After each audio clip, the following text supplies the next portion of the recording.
Salve galera, como é que vocês estão? Espero que vocês estejam bem, sejam muito bem-vindos a mais um vídeo do canal. O T-1000 é um personagem de Seminador do Futuro 2, O Julgamento Final, um filme de 1991 que recentemente o T-1000 voltou às graças do público graças ao MK1, né? Já que virou um personagem de DLC ali, do MK1 fazendo a participação especial. Esse vídeo é sobre o metal líquido do qual o T-1000 é feito. Porque eu fiquei curioso, com tanta tecnologia hoje, com tantos japoneses criando androides, mulheres artificiais para os caras se casar e tudo mais. Será que pode criar, hoje em dia, um metal líquido semelhante ou com propriedades parecidas aos do jogo e do filme? Bem, é isso que eu vou responder para vocês hoje nesse vídeo. Então se inscreve aí no canal se não for inscrito, deixa o seu like se gostar do vídeo e bora pro vídeo de hoje. Vamos falar um pouquinho das propriedades do metal fictício, tá? Do metal do T-1000, para depois a gente ver se pode ser real ou não. A gente vai falar aqui as propriedades do metal fictício.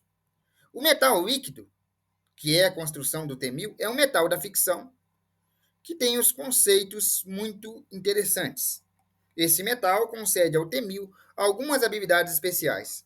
A liga que constitui o T-1000 é formada, na verdade, por um metal de aparência metálica, obviamente, com a construção e resistência mais fortes do que qualquer metal conhecido, que dá a ele capacidade de se regenerar de danos extremos, moldar a sua densidade e aparência conforme a necessidade, fazendo com que ele mude a densidade molecular e a estrutura de acordo com os nanites envolvidos em sua estrutura.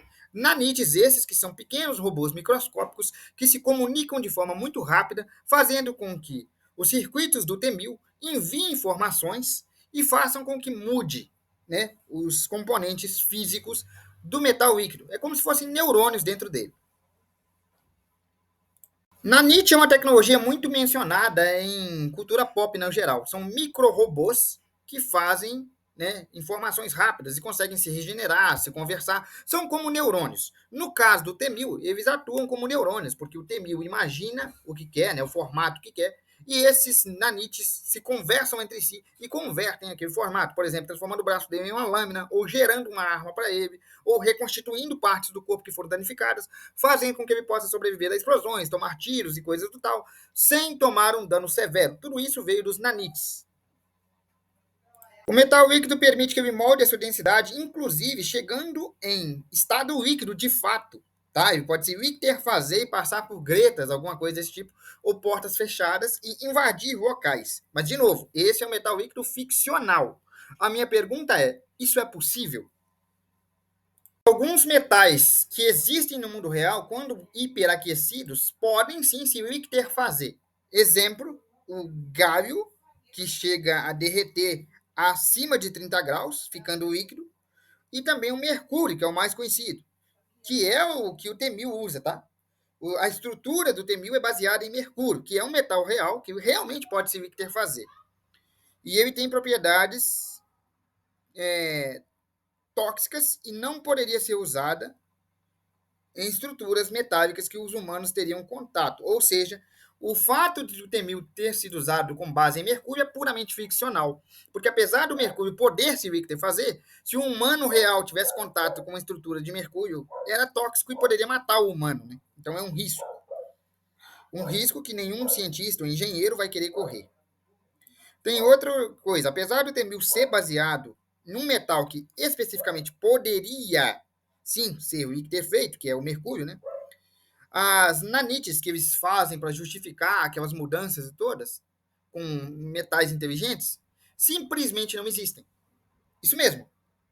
Esse tipo de metal hiperinteligente que fazem conversações, como os nanites que a gente tem nos animes, nos filmes e tudo mais, na cultura pop em geral, simplesmente não existe.